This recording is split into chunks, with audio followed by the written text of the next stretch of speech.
E aí, criaturas, estamos novamente no podcast Digitais do Criador. Esse daqui é um espaço onde a gente acha que perguntas bem feitas são melhores do que respostas prontas. Então ajusta o fone, abre a mente, coração leve e vem com a gente para mais um estudo, para mais um bate-papo sobre as digitais do Criador.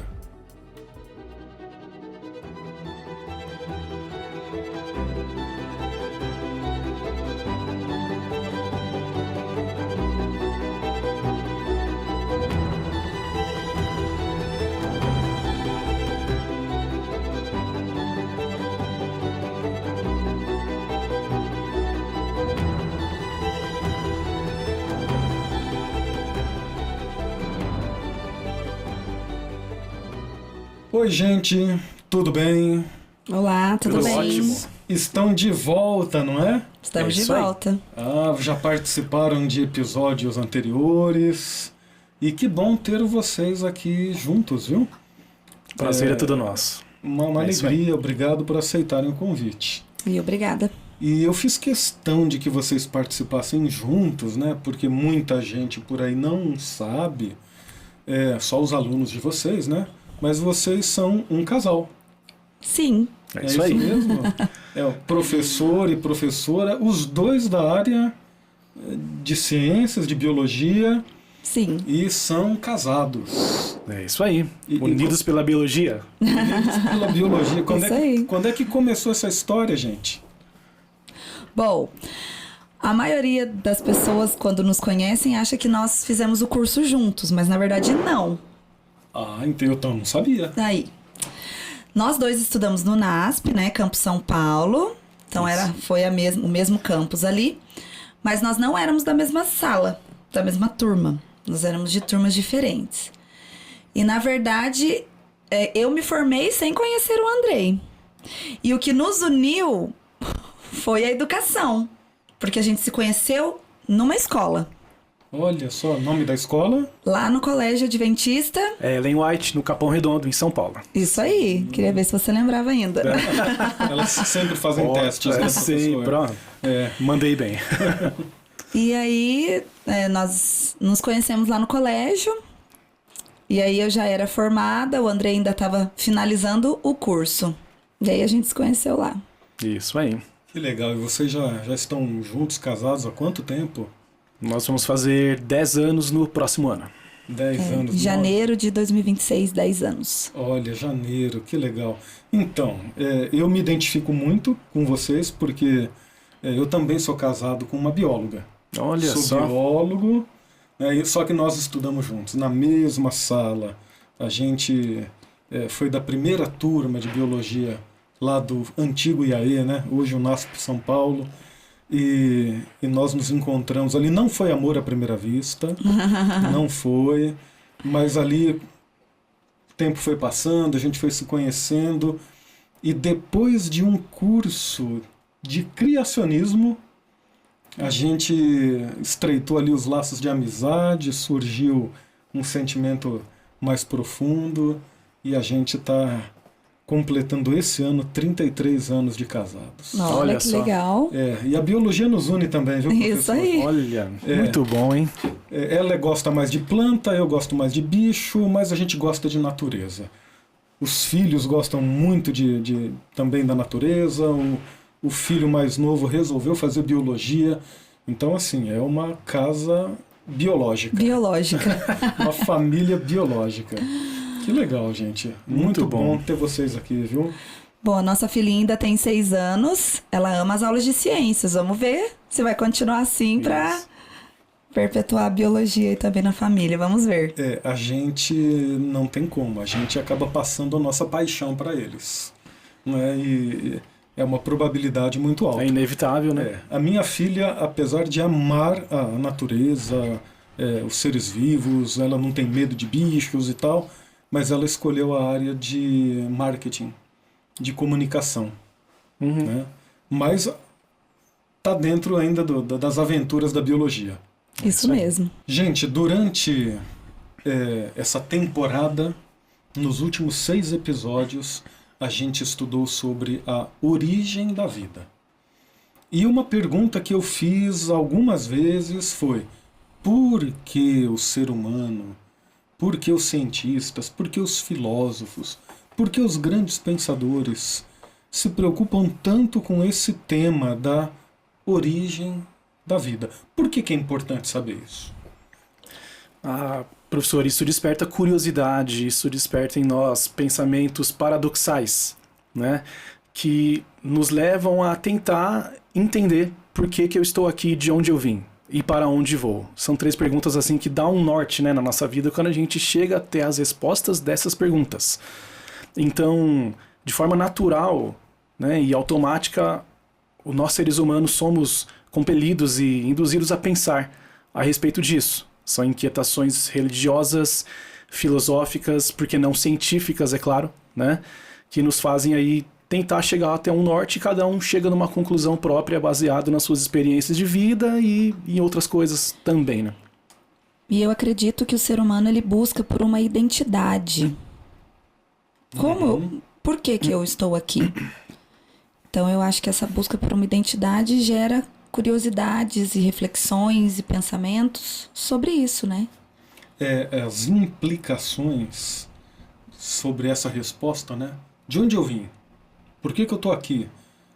As implicações acabam vindo para a nossa vida prática, cotidiana, o senso que a gente tem de valor próprio, como a gente vai enxergar o valor do outro, né? O meu próximo, dá o sentido, né, de significado, de propósito para a vida. Então, por isso que é um assunto que sempre mereceu a atenção das pessoas mais inteligentes do mundo. E o senhor tocou numa palavra importante, professor: propósito. Quando nós descobrimos o nosso propósito, para que estamos aqui, qual que é o nosso objetivo, o que foi planejado para nós, parece que dá um outro ar, né? Dá um outro sentido à vida, dá uma outra essência, né? Olha, eu vou falar uma frase que eu não lembro quem falou. O pessoal, depois da edição, coloca aí a frase de quem é o autor, mas a pessoa disse assim: os 2 dias mais importantes da sua vida, o dia que você nasceu e o dia em que você descobre o porquê você nasceu. São os 2 dias mais importantes. Né? É profundo, né? Sim. Propósito. Bom, então a ciência se meteu a tentar explicar essa questão. Antes ficava muito para os filósofos, muito para os teólogos, os religiosos, mas daí a ciência também entra nessa tentativa de explicação da origem da vida. E a gente viu aí nos episódios anteriores, por exemplo, a questão da abiogênese, biogênese, como foi resolvido por Pasteur. E mais recentemente, professor, a gente estudou ali sobre as ideias de Oparin. Foi você Sim, foi o episódio que eu gravei. Que você gravou Sim. um tempo atrás aí, não é? Tudo tentando explicar a vida, né? Depois veio a experiência de Urey e Miller. Isso. Que nós debatemos aí com o professor Gaiotto, também as suas implicações, né? Mas a pergunta é: a ciência chegou a respostas definitivas, satisfatórias, completas? Definitivas e claras, não. Não.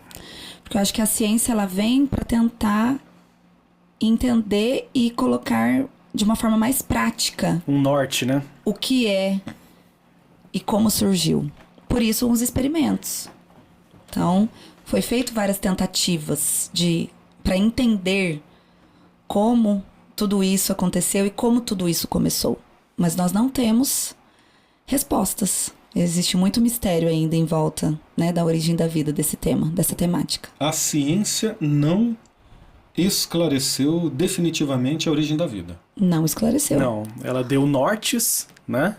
Deu ali, quem sabe, passos, né? Para chegarmos a alguma conclusão própria, a nossa, né? Mas dar uma resposta fechada para isso e conclusiva e que bateu o martelo, não. Quais são algumas coisas que impedem a ciência de finalmente dar essa resposta final? O que torna tão difícil a pesquisa desse assunto e a gente poder resolver de uma vez por todas? Ah, professor, um dos aspectos, e tem muito a ver com os experimentos de Miller e Urey, é a tentativa de replicar como que seria o universo e o nosso planeta quando tudo começou. E quando é esse quando, né? Então, no experimento deles, né, um era orientador do outro, né? Eles tentaram ali, reuniram ali materiais, né? Junto, então, também com molécula, parte radioativa, mas por mais que isso tente chegar até a conclusão da evolução química, como se tem base hoje dentro do campo científico, mas ainda é muito superficial, né? Ainda não é uma resposta fechada, então é muito por cima ainda. Porque uma grande problemática, vindo desse contexto que o André acabou de falar, é a complexidade. Como se explica que moléculas tão simples, que os cientistas, né, colocam como hipóteses ali que existiam na Terra primordial, podem gerar células e moléculas tão complexas que hoje a ciência conhece e sabe que existe. E para essas moléculas orgânicas estarem lá, elas foram colocadas lá. Ou elas apareceram lá de alguma forma. Quem as colocou? Como que elas surgiram? Eu acho interessante que o experimento de Urey e Miller foi um experimento montado, pensado, planejado por mentes inteligentes para tentar provar como a vida surgiu a partir da não inteligência, do não propósito, do não planejamento. Exatamente. Para mim, eu acho um pouco incoerente isso. De forma totalmente espontânea. Né? Bom, eles produziram ali alguns aminoácidos. A gente sabe que aminoácido ele faz parte de proteína, que é uma molécula importante para os seres vivos. Isso. Mas de um aminoácido para uma proteína e depois para uma célula tem um abismo, não tem? Tem um Com abismo. certeza. Seria mais ou menos assim, se eu achasse na rua um parafuso e uma porca e eu falasse assim, oba, se eu continuar andando, daqui a pouco eu acho uma Ferrari. Para mim. Seria mais ou menos isso. O que o Miller e o Urey descobriram ali, olha, mal é a porca e o parafuso. Né? E a célula é mais complexa que uma Ferrari.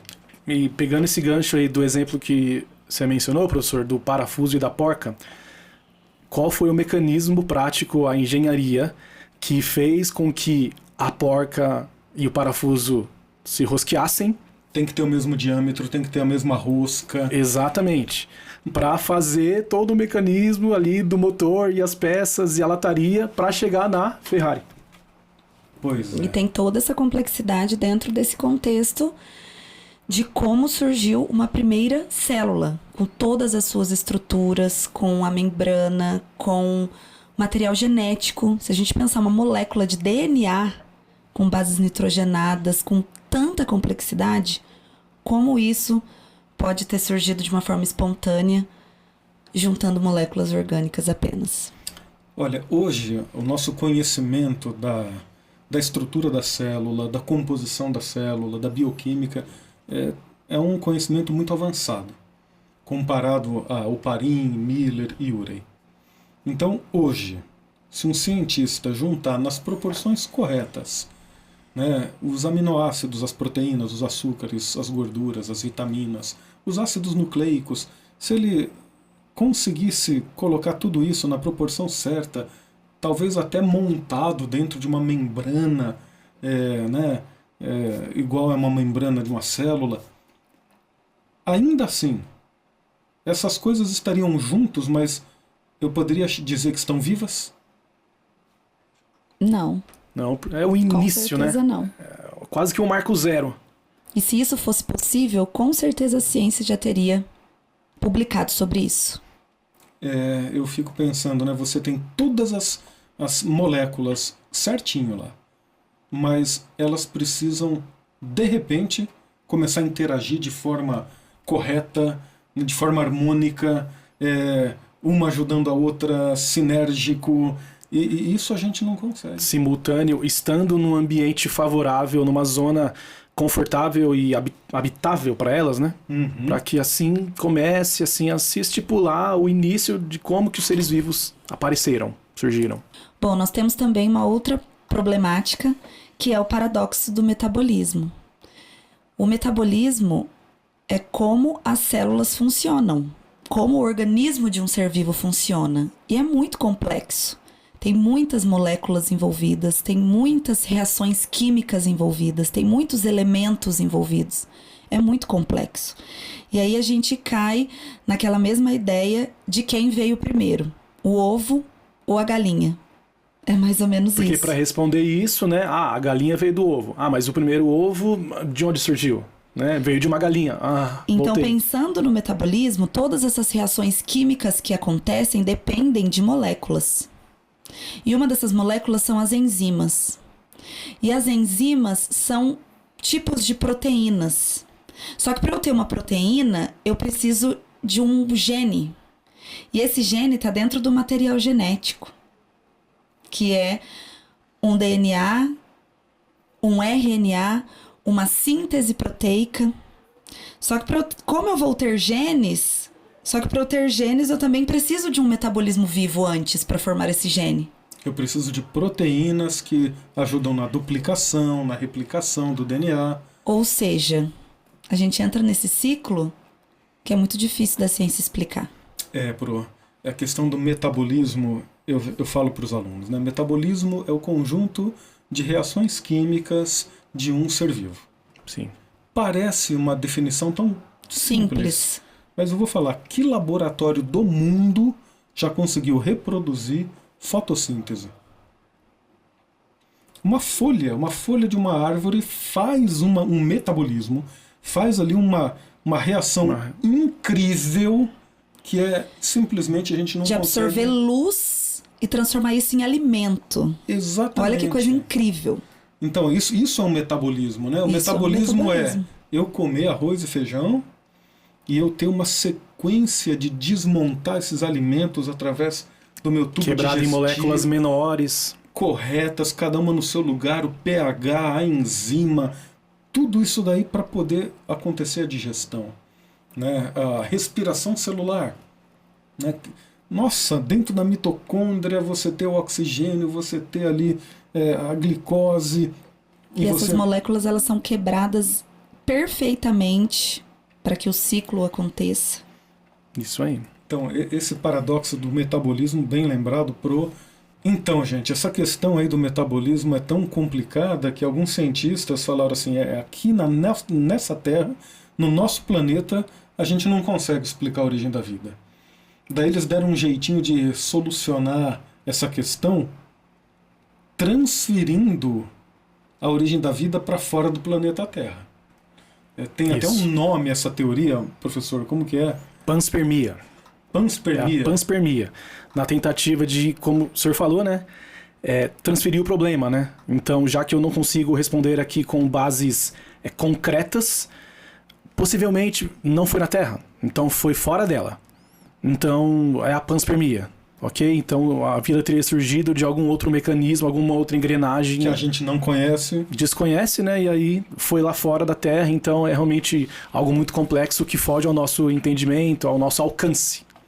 E daí essa vida que surgiu alienígena foi semeada na Terra por algum meteoro, né? Houve uma energia que trouxe ela para cá, né? Exatamente. E daí a gente tem o processo evolutivo para gerar biodiversidade.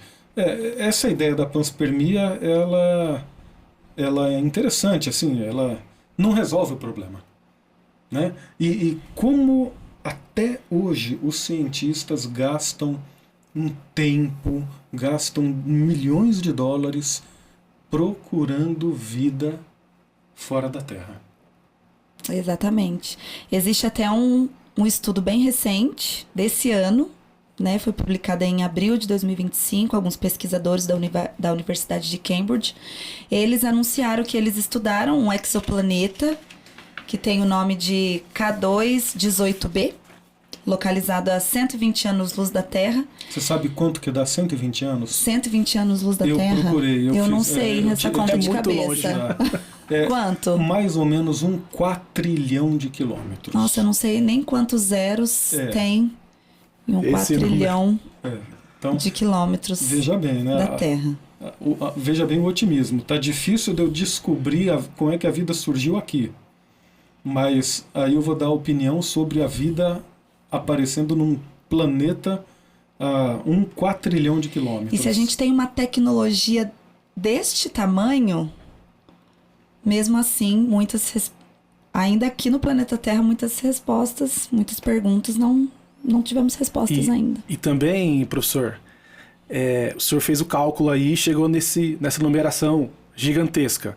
Isso, teoricamente, seria para nós o nosso universo, nosso campo observável. Porque o universo é um todo muito maior que isso. Né? Ele tem ali as suas bordas, que estão em constante crescimento, expansão. Mas o que nós estamos vendo é como se eu tivesse com essa folha aqui, a gente está vendo esse ponto aqui, ó. Só nesse alcance aqui. Nada além disso, que tem muita coisa, né? Sim, é muita coisa desconhecida. Mas o que eles acharam nesse planeta? Bom, eles utilizaram ali o telescópio espacial e tudo mais, e eles descobriram algumas moléculas que possivelmente podem ser encontradas em seres vivos. Como sulfeto de metila, por exemplo, disulfeto de metila, que são moléculas que aqui na Terra são encontradas em seres vivos.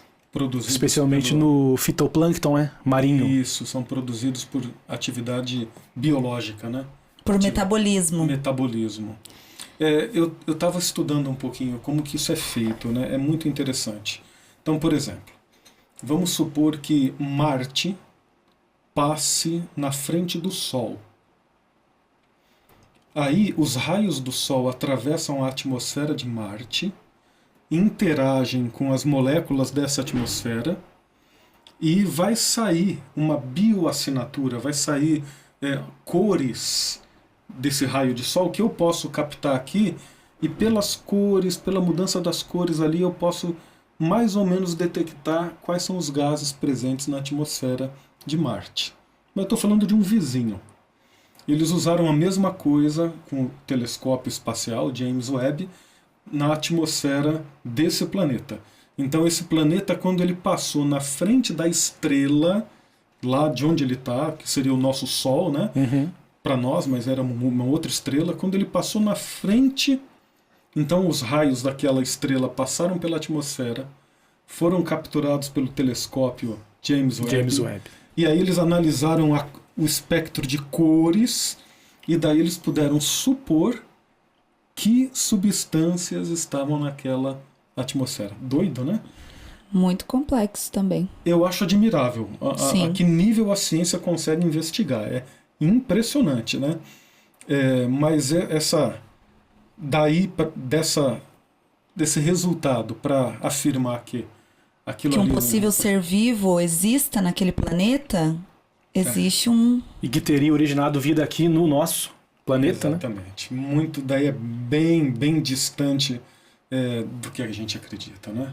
Exatamente. Mas a ciência continua investindo, continua estudando. E eu acho interessante, né, a inteligência, né, o nível de profundidade que eles alcançam. O importante também, né, professor, é de alguma forma nós fazermos sempre as constantes tentativas de se descobrir isso e muito mais. Quem sabe daqui a 20, 50 anos, outro tipo de explicação similar a essa aqui do exoplaneta surja, mas que não explique todas as coisas, mas dê um norte. Né?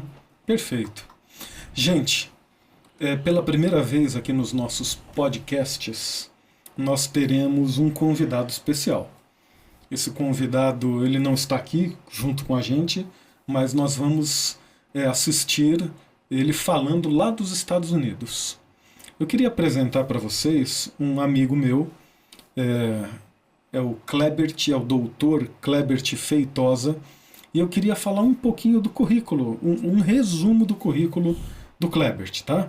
O Klebert, ele estudou no IASP, nós fomos contemporâneos lá, ele era de algumas turmas à frente, depois ele foi para São Paulo e fez física na USP. E depois mudou-se para os Estados Unidos. E ele sempre quis ser cientista mesmo, né? Então, ele é um físico experimental que atua na área de matéria condensada mole. Física de matéria mole. Os físicos mais tradicionais, eles estudam sólidos perfeitos e líquidos que a gente chama de ideais. Né? E ele não, ele trabalha com matéria mole, que seriam géis, emulsões, borrachas, matéria mole. Então essa é a especialidade dele. Né? Em 2010, ele entrou no corpo docente no Departamento de Física e Astronomia lá da Universidade James Madison, no estado da Virgínia. Hoje ele é professor titular, ele tem bacharelado em Física pela USP, doutorado em Física pela Universidade de Massachusetts, foi contratado pela James Madison University, fez o pós-doutorado nos departamentos de Física e Astronomia, Engenharia Química e Biomolecular na Universidade da Pensilvânia.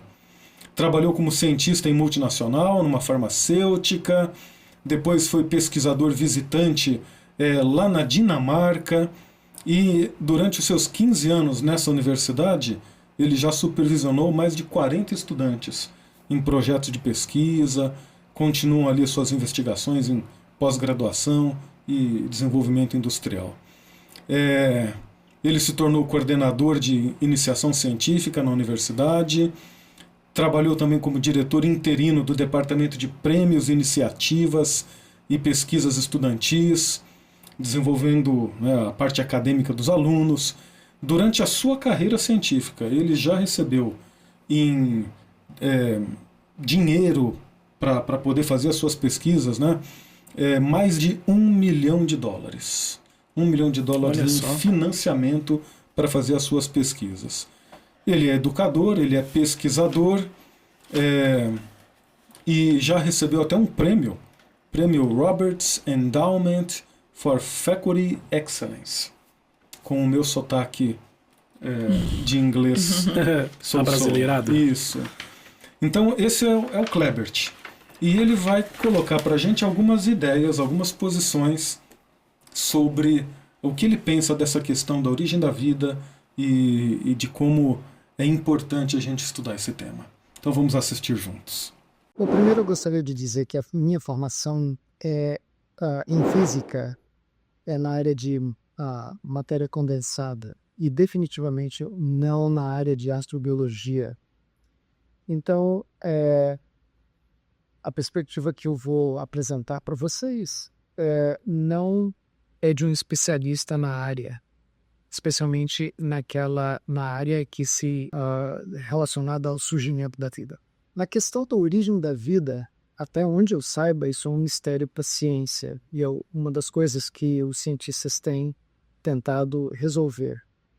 Mas na ausência de uma intervenção sobrenatural, as possibilidades são a geração espontânea, o implante extraterrestre, né? A vida teria sido trazida para a Terra, vindo do espaço em algum lugar. A hipótese da geração espontânea é atraente porque é completamente natural, mas ainda há muito debate sobre quais seriam as condições necessárias para que a vida surgisse e quais seriam os ingredientes necessários para que os compostos orgânicos primordiais viessem a existir. Mesmo que essas condições sejam favoráveis, que é uma das questões a serem debatidas, os ingredientes básicos estejam presentes também. É importante considerar que há necessidade de se levar muito tempo para que a vida se forme, já que os compostos orgânicos, a probabilidade de que eles se formem de forma espontânea é relativamente muito baixa, né? Não se tem conhecimento de formação dos elementos básicos da vida, como aminoácidos, de maneira espontânea. O implante extraterrestre propõe que a vida se originou em um outro lugar do universo, foi trazido para a Terra e possivelmente por meio de um cometa ou asteroide acabou sendo implantada aqui. Essa hipótese resolve o problema da origem da vida na Terra, mas deixa de lado a questão de como a vida teria se originado no universo. A vantagem dessa hipótese é que os ingredientes e as condições necessárias para a origem da vida, se elas fossem encontradas em abundância em outros lugares do universo, se tornaria mais provável que surgisse espontaneamente. Na falta de mais evidências, eu acho que qualquer uma dessas duas hipóteses são igualmente válidas. Como a astrobiologia pode nos ajudar a entender a origem da vida na Terra? A astrobiologia se preocupa em explorar as condições necessárias para a formação e sustento da vida no universo. Um astrobiólogo, ele gostaria de entender como que os seres vivos, como aquele planeta ou aquele ambiente poderia manter um ecossistema, né? Um ser vivo e tudo o que é necessário para aquela vida. A proximidade de outros planetas e objetos no sistema solar permite exploração com sondas desses planetas, né?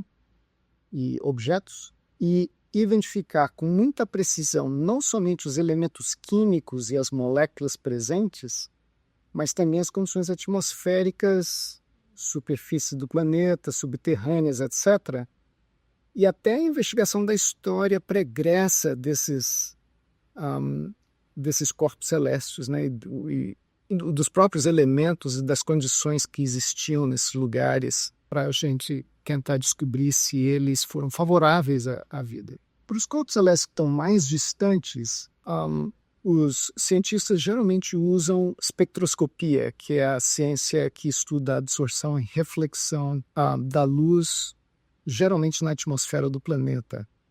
E ao coletar a informação espectroscópica, né, da absorção, comprimentos de onda específicos da luz, é possível se determinar quais são os gases e qual é a química que existe naquele planeta. E além disso, ao observar a órbita, a proximidade que o planeta está da estrela mais próxima, é possível também obter informação das condições presentes e possivelmente também extrapolando no passadas, para se determinar se aquele corpo celeste foi capaz, em algum momento, de sustentar a vida ou se ainda é capaz de sustentar a vida. De posse dessas informações, os astrobiólogos, então, avaliam se existe a chance de existir micro-organismos, células, etc. E mesmo a possibilidade do surgimento da vida em outros corpos celestes. Quais são os maiores desafios para entender como a vida surgiu? Em última análise, a vida pode ser explicada com um complexo código que organiza a matéria orgânica, dando-lhe autonomia e habilidade reprodutiva. As células, os organismos, eles são autônomos e se reproduzem. Ao meu ver, o desafio da origem da vida encontra-se em explicar como que esse complexo código surgiu ex nihilo, né, que em latim quer dizer do nada. Como que a gente pode explicar que esse código tão complexo viesse a existir, né? A forma mais rudimentar de vida que nós conhecemos são os vírus, né? A despeito dos vírus serem autônomos, eles não se reproduzem, não são sistemas vivos que se reproduzem de forma autônoma. Eles necessitam de outros organismos para se reproduzir. Esses organismos, porém, eles são mais complexos do que os vírus. Como nós desconhecemos os estágios intermediários que poderiam levar à formação de uma forma de vida rudimentar como a viral e a forma mais complexa de uma célula, fica difícil da gente realmente entender como é que a vida pode ter surgido, né? Na minha perspectiva, essa complexidade e como esse código complexo que é necessário para organizar a matéria orgânica veio a existir, esse é o cerne desse problema de como a vida surgiu. E a vida em outros planetas? O que sabemos de verdade? Quais são as especulações da ciência e dos cientistas sobre isso? Sobre a vida em outros planetas, eu gostaria de retomar esse tema, pensar no aspecto estatístico, né? Estatisticamente, a probabilidade de que todas as peças do quebra-cabeça orgânico se encontrem espontaneamente em um organismo funcional é muito baixa. Porém, se houver oportunidade suficiente, se você esperar um tempo longo o suficiente, ou se eu pudesse fazer não um experimento, mas vários, quem sabe em algum momento isso pudesse acontecer, né? Vou dar um exemplo para ilustrar. Suponha que você aposte numa loteria que requer que você acerte 5 dezenas de 99 possíveis para ganhar um prêmio, como ilustração, né? Eu calculei a probabilidade de uma pessoa acertar as 5 dezenas vencedoras e essa seria uma chance em 8 bilhões 582.777.280. Uma chance em 8 bilhões e meio de tentativas. Se eu jogar uma vez só, é muito improvável que eu vou acertar.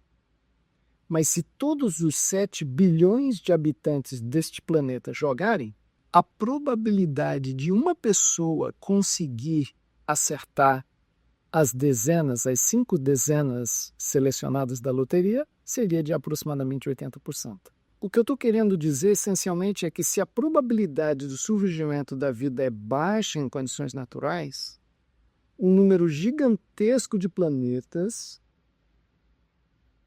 aumentaria consideravelmente a chance da vida surgir espontaneamente em algum lugar.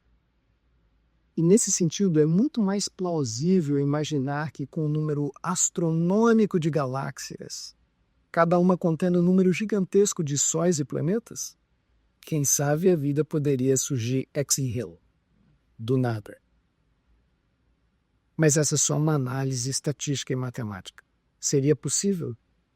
Bom, assumindo que, dadas as condições necessárias, com os elementos necessários, o acaso possa trazer todos esses elementos em um organismo vivo, agora é uma questão de reproduzir esse experimento em números astronômicos. E nesse caso, seria talvez possível achar vida em outros planetas. Qual a minha opinião sobre o K1218b? Possíveis bioassinaturas de um exoplaneta oceânico. Os astrônomos que acharam e estudaram o K218b, sugerem que esse planeta encontra-se naquela zona habitável, próxima o suficiente da estrela, para que as condições climáticas sejam favoráveis para a manutenção da matéria orgânica. Então, nesse caso, eu acho que o planeta passou o primeiro teste, né? Não é quente demais, não é gelado demais. Mas o clima não é a única coisa necessária, né?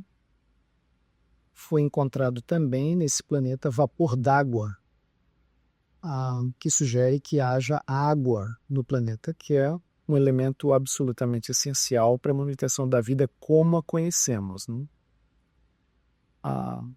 Vapor d'água foi um dos elementos, mas eles também acharam dióxido de carbono e metano, também elementos típicos ou necessários, né, para a manutenção da vida. E assim aumentaram as chances de que esse planeta pudesse ser habitado.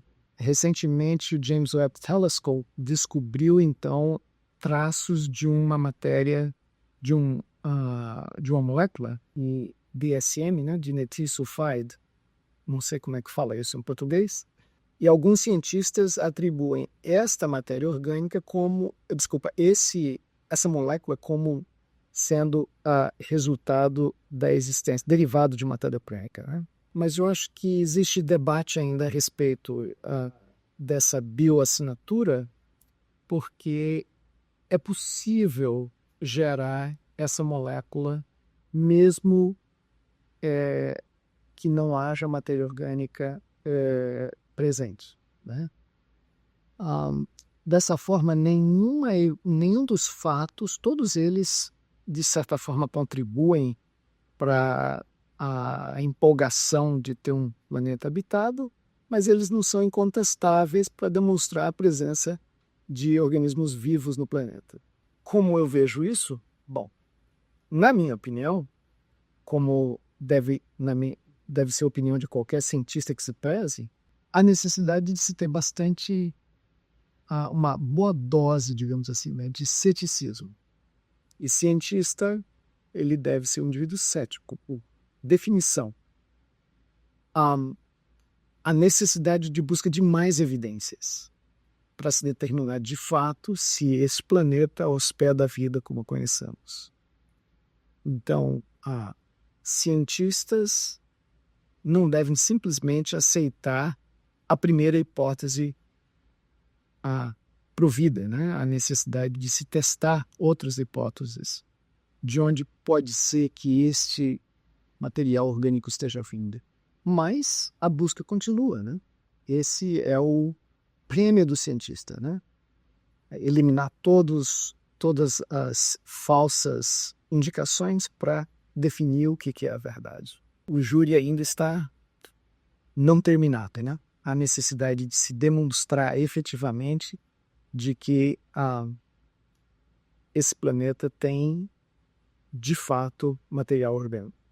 Eu não sou a pessoa certa para dizer qual seria a evidência incontestável. Talvez biólogos teriam que ser as pessoas certas para determinar qual seria a molécula que determinaria de maneira incontestável que existe material orgânico.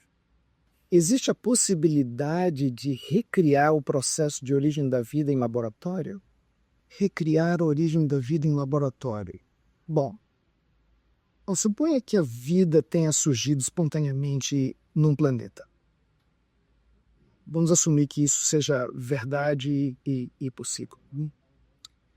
A próxima pergunta seria: quais eram as condições no planeta ou na Terra quando a vida surgiu? Eu acredito que ninguém sabe ao certo quais eram as condições do planeta através da sua história. Nós podemos tecer algumas hipóteses baseadas no registro geológico e explorando a natureza dos outros planetas, né? Planetas que estão em diferentes pontos da sua vida, né? E mesmo aqui no nosso sistema solar, como em outros, e talvez tentar reconstruir a história do planeta. Mas para se reproduzir em laboratório, a origem da vida, é necessário saber com certa convicção quais são as condições.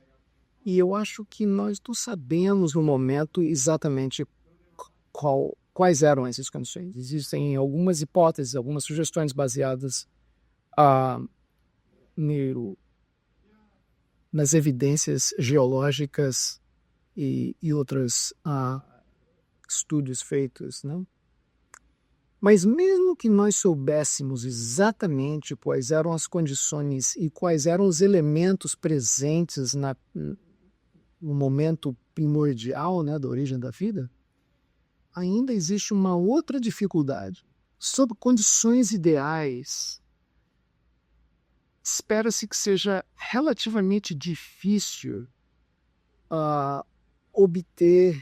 colocar todos os elementos, todas as peças, os tijolinhos da vida, todos na posição certa para que eles se encaixem e se tornem um ser vivo. Como a probabilidade de isso acontecer é baixa, a necessidade de que as condições que levaram à origem da vida sejam reproduzidas no laboratório, mas por um longo tempo, porque você teria que esperar que todos os elementos viessem a estar na situação ideal, se encaixando no momento certo, para que o primeiro organismo vivo viesse a existir. E como a probabilidade é baixa, a reprodução em laboratório é inviável simplesmente pelo fato de que nós temos que esperar muito tempo para que o acaso trouxesse essas peças para formar um ser vivo. Então, na minha opinião, eu acredito que recriar o processo em laboratório é inviável. Eu não acredito que seja viável, mesmo que nós soubéssemos todas as condições necessárias, todos os elementos necessários para a origem da vida. Estatisticamente, o experimento teria que durar um longo tempo para que isso acontecesse. Bom, depois de todas essas perguntas, uma das coisas que eu gostaria de encerrar a minha participação do podcast é dizendo que no mundo natural o universo é muito rico e muito imprevisível. A questão da vida é vastíssima e impossível de se resolver em 10 minutos de conversa. Então, além de responder à pergunta de como a vida surgiu, eu acho que cada um de nós deve também perguntar por que a vida surgiu. E essa segunda pergunta, eu acredito que a ciência não está equipada o suficiente para responder. Nesse caso, você tem que buscar a filosofia e a religião e ouvir o que essas outras áreas do conhecimento, quais são as explicações, né, que essas outras áreas do conhecimento provêm para a existência da vida e o surgimento da vida, né? E só então a gente estaria em condições de tirar as nossas próprias conclusões. Obrigado pela participação, espero que a conversa seja boa. Muito obrigado, Klebert, muito obrigado pela sua participação e continue aí sendo esse grande cientista e também esse grande cristão que eu sei que você é.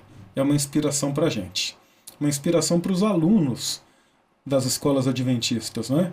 Você foi um aluno da escola adventista, você se formou numa escola adventista e hoje é um grande cientista. Muito obrigado pela sua participação. Gente, estamos aí encerrando o nosso podcast e vamos às considerações finais. O que mais vocês gostariam de deixar de recado aí para os nossos alunos, para as pessoas que estão assistindo, para os curiosos que seguem o nosso podcast? O que mais vocês gostariam de deixar? Bom, professor, depois de tudo que nós discutimos aqui e também tendo como referência os podcasts anteriores gravados por nós e os professores também, nós podemos concluir que é como se fossem assim fractais. Fractais são coisas simétricas que quanto mais você vai ampliando e dando zoom, ele replica o anterior. Ou seja, quanto mais nós investigamos a respeito de algo, mais nós descobrimos sobre aquilo e nos descobrimos. E entendemos os nossos objetivos, nosso propósito, porque estamos aqui. Então, quando nós aplicamos, professor, a boa ciência, a ciência é válida, aquela que gera intencionalidade, aquela que questiona com base, com perguntas, com um norte muito bem feito, a gente consegue aliar, juntar as duas coisas ali, religião e ciência, fé e razão. Elas podem sim caminhar juntas, né? A Bíblia é um livro totalmente religioso, mas ela não deixa em momento nenhum de ser científico e esclarecedor para nós de como que nós podemos, né, chegar a esses nortes, a essas perguntas que nós tanto nos fazemos entre nós aqui e dentro de nós mesmos. Então, a minha conclusão, né, aqui para finalizar a nossa participação investigue, né? Sempre corra atrás daquilo que você quer saber, de forma lúdica, de forma dinâmica, e talvez você vai se surpreender. Você vai encontrar ali um propósito maior, vai encontrar um criador. É isso. Muito bom, professor. Manter a mente aberta, né? Exato. Manter a mente aberta, estar disposto a aprender com questões, não ter medo de questões, não ter medo de dúvidas, não você ser muito sincero com os seus pensamentos, os seus sentimentos, as suas impressões e continuar estudando. Muito Isso. bom, muito bom. Bom, aproveitando o gancho, temos que estudar. E hoje em dia a gente tem acesso a tanta informação temos que saber filtrar e pegar as informações corretas, com bases científicas, com autores importantes. E aí, para finalizar aqui a minha fala, eu trouxe a indicação de alguns livros. Ok. Claro que os alunos eles podem pesquisar muitos outros. A internet está aí para nos ajudar nesse momento, mas eu trouxe aqui a indicação de alguns livros. Do autor Francisco Lemos, a gente tem Acaso ou Planejamento, um livro muito legal que fala sobre origem da vida e sobre todos esses temas que estão sendo trabalhados aí nesses episódios. A Ciência Descobre Deus, do autor Ariel Roth, muito interessante também para Esse né, eu conheci pessoalmente. para os alunos. Legal. Que legal, para os alunos que gostam de ler, né? E não é só uma simples leitura, é uma leitura com reflexão, uma leitura com perguntas, com questionamentos. Com o coração aberto. Com o coração aberto para você descobrir e entender um pouquinho mais sobre a vida, né?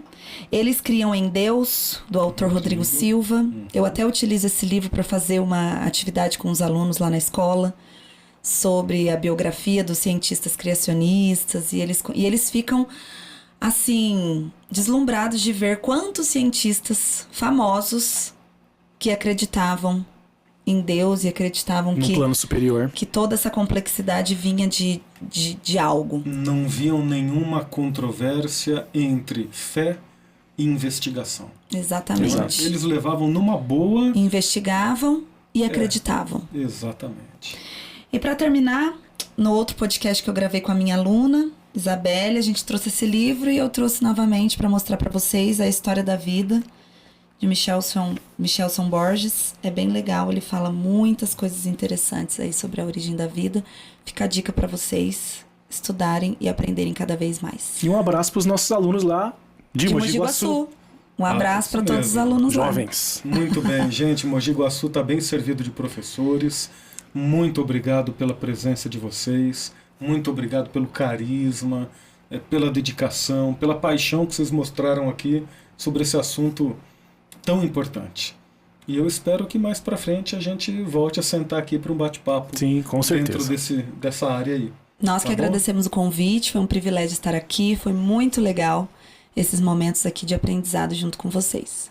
Muito obrigado, gente. Deus abençoe vocês. Sim. Obrigada. E olha, você que continua aí nos acompanhando, a gente agradece a sua atenção, seu apoio, a divulgação que você faz do nosso podcast.